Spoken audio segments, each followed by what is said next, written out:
আসসালামু আলাইকুম। আপনারা দেখছে আবু হুজাইফা দি ইসলামিক চ্যানেল। অনুগ্রহ করে লাইক করুন, শেয়ার করুন এবং চ্যানেলটি সাবস্ক্রাইব। ঠিক আছে, চলুন কথা না বাড়িয়ে সরাসরি মূল বিষয় ঢোকা যাক। দারুণ একটা বিষয় নিয়ে আজ আমরা আলোচনা শুরু করতে যাচ্ছি। আজ আমরা প্রাচীন এবং অত্যন্ত গুরুত্বপূর্ণ একটা টেক্সট বা পাঠ্যকে একেবারে নতুন একটা দৃষ্টিকোণ থেকে বিশ্লেষণ করব।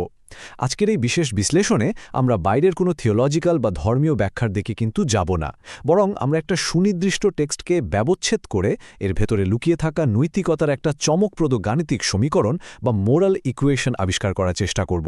ব্যাপারটা অনেকটা একটা প্রাচীন গ্রন্থের ভেতরে মানুষের ভালো মন্দ কাজের হিসাব নিকাশের একটা ব্লুপ্রিন্ট খুঁজে বের করার মতো। ৭০০, হ্যাঁ ঠিকই শুনেছেন, ৭০০। যে কোনো জাগতিক হিসাব নিকাশের ক্ষেত্রে এটা আসলেই বিশাল একটা মাল্টিপ্লায়ার বা গুণক, তাই না? আজকের সম্পূর্ণ আলোচনার মূল কেন্দ্রবিন্দু কিন্তু এই সংখ্যাটাই।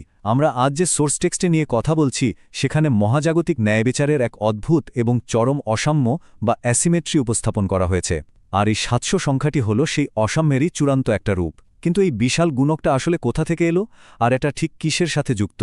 চলুন এর মূল উৎসের দিকে তাকানো যাক। এই পর্যায়ে আমাদের সামনে রয়েছে আজকের আলোচনার একদম মূল নথি বা আর্টিফ্যাক্ট। এটি হল সহিহ আল বুখারীর ৪২ নম্বর হাদিস।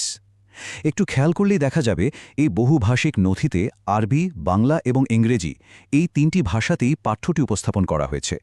আমরা তাওহিদ পাবলিকেশনসের প্রকাশিত এবং hadisbd.com-এর সংরক্ষিত নথিটি নিয়ে কাজ করছি, যা মূলত এই ম্যাটেরিয়ালের বিশুদ্ধতা বা অথেন্টিসিটি নিশ্চিত করে।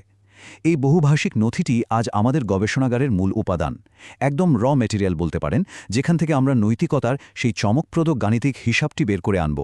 এখন এই পাঠ্যটির একটি অত্যন্ত আকর্ষণীয় দিক হল এর মেটাডেটা বা প্রেক্ষাপট।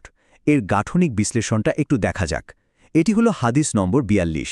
এটি ঈমান বা বিশ্বাসের অধ্যায়ের অন্তর্গত, যার পরিচ্ছেদটির শিরোনাম হল সুন্দরভাবে ইসলাম গ্রহণ, আর এর মান হল সহিহ বা একেবারে বিশুদ্ধ। অর্থাৎ এই টেক্সটটি ঐতিহাসিকভাবে কঠোর যাচাই বাছাইয়ের ভেতর দিয়ে এসেছে। এর মানে হল আমরা যে গাণিতিক সমীকরণটি নিয়ে কথা বলছি সেটি অত্যন্ত সুপ্রতিষ্ঠিত একটা ভিত্তির ওপর দাঁড়িয়ে আছে। আচ্ছা, সেই বিস্তৃত বহুভাষিক নথি থেকে মূল আরবি পাঠ আর তার ইংরেজি অনুবাদটিকে একটু আলাদা করে পাশাপাশি রাখা যাক। বাম দিকে রয়েছে মূল আরবি টেক্সট আর ডান দিকে এর সুনির্দিষ্ট ইংরেজি অনুবাদ। একটা টেক্সটের একেবারে অন্তর্নিহিত অর্থ আর এর প্রতিটি শব্দের ওজন বুঝতে হলে ঠিক এভাবেই মূল ভাষার সাথে অনুবাদের তুলনামূলক বিশ্লেষণ করাটা অত্যন্ত জরুরি।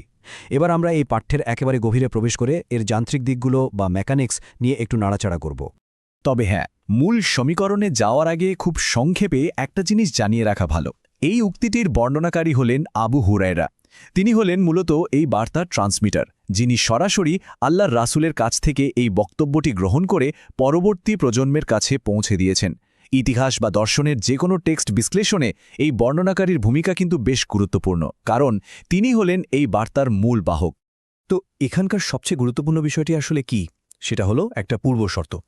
টেক্সটটি বলছে উত্তমরূপে ইসলামের উপর প্রতিষ্ঠিত থাকে, বা ইংরেজিতে improve or follow strictly his Islamic religion. এটা কিন্তু শুধু একটা সাধারণ উপদেশ নয়। এই গাণিতিক মডেলের যে কোনো পুরস্কার বা রিওয়ার্ড হিসাব করার আগে এই শর্তটি পূরণ হওয়া একেবারে বাধ্যতামূলক। অর্থাৎ ধর্মাচরণের আন্তরিকতা আর কঠোর অনুসরণই হল সেই মাস্টার কি বা চাবিকাঠি, যা ওই বিশাল মোরাল মাল্টিপ্লায়ার বা নৈতিক গুণকটিকে সক্রিয় করে তোলে। এই শর্ত ছাড়া পরবর্তী সমীকরণটি কোনোভাবেই কাজ করবে না। আর ঠিক এই জায়গাটাতেই চমৎকারভাবে ফুটে উঠেছে আমাদের সেই বহু আকাঙ্ক্ষিত সমীকরণটি। এই উদ্ধৃতিটির শক্তির দিকে একটু ফোকাস করা যাক। বলা হচ্ছে, যদি শর্তটি পূরণ হয় তবে প্রতিটি ভালো কাজের বা পুণ্যের বিনিময়ে ১০ থেকে ৭০০ গুণ পর্যন্ত পুরস্কার লেখা হবে, আর পাপ কাজের বেলায় ঠিক ততটুকুই লেখা হবে যতটুকু সে করেছে। এই সুনির্দিষ্ট বাক্য গঠনটিই হল আমাদের সেই নৈতিক সমীকরণের ব্লুপ্রিন্ট।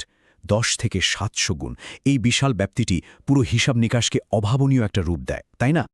এবার চলুন একটু দেখি কিভাবে এই সমীকরণটি দৃশ্যত কাজ করে। এই অ্যাকাউন্টিং সিস্টেম বা হিসাব নিকাশের চরম অসাম্যটি একটু লক্ষ্য করার মতো। বাম দিকে রয়েছে ভালো কাজ, যার জন্য পুরস্কার শুরুই হচ্ছে ১০ গুণ থেকে, এবং সেটা লাফিয়ে লাফিয়ে ৭০০ গুণ পর্যন্ত পৌঁছাতে পারে। অন্যদিকে ডান দিকে রয়েছে খারাপ কাজ বা পাপ, যেখানে কোনো মাল্টিপ্লায়ার বা গুণকই নেই। এটা কেবল অ্যাজ ইট ইজ বা যেমন আছে ঠিক তেমনই রেকর্ড করা হয়।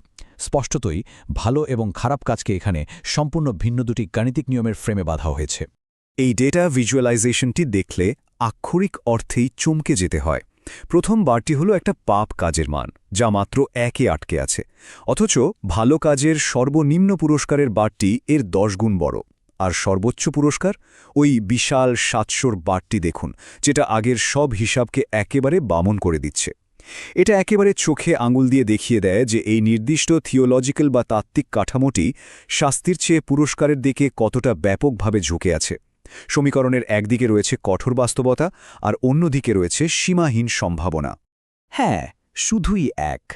আগের হিসাবের সেই বিশাল বারগুলোর বিপরীতে এই ছোট্ট সংখ্যাটি দেখুন। এবার আমরা আমাদের মনোযোগ কেবল খারাপ কাজ বা পাপের দিকে ঘোরাব। পাঠ্যটিতে একেবারে স্পষ্টভাবে বলা হয়েছে ঠিক ততটুকুই পাপ লেখা হয়, যার গাণিতিক রূপ হল কঠোর 1:1। কেউ যদি একটা ভুল করে তবে খাতায় একটাই ভুল লেখা হবে। সেখানে কোনো চক্রবৃদ্ধি বা মাল্টিপ্লায়ার নেই। 10 থেকে 700 গুণের বিশাল বোনাসের সাথে এই একের নিখুঁত সীমাবদ্ধতা সত্যি এক অবিশ্বাস্য বৈপরীত তৈরি করে। একদম শেষে এসে এই পুরো বিশ্লেষণটি একটা গভীর দার্শনিক প্রশ্নের মুখোমুখি দাঁড় করিয়ে দেয় আমাদের। জাগতিক আইনে সাধারণত অপরাধ এবং শাস্তির সমানুপাতিক হিসাব দেখতেই আমরা অভ্যস্ত, কিন্তু যে সিস্টেমে ভালো কাজের জন্য গাণিতিক সমীকরণটি 700 গুণ পর্যন্ত প্রসারিত হয়, অথচ ভুলের জন্য থাকে সম্পূর্ণ স্থির এবং সংরক্ষিত, এমন একটা চরম অপ্রতিসম বা অ্যাসিমেট্রিক্যাল কাঠামো মহাজাগতিক ন্যায়বিচার সম্পর্কে আমাদের সাধারণ ধারণাকে কিভাবে চ্যালেঞ্জ করে। একটা গাণিতিক সমীকরণ কিভাবে পরম করুণা আর নিখুঁত হিসাবের মধ্যে সেতুবন্ধন তৈরি করে, আজকের বিশ্লেষণের শেষে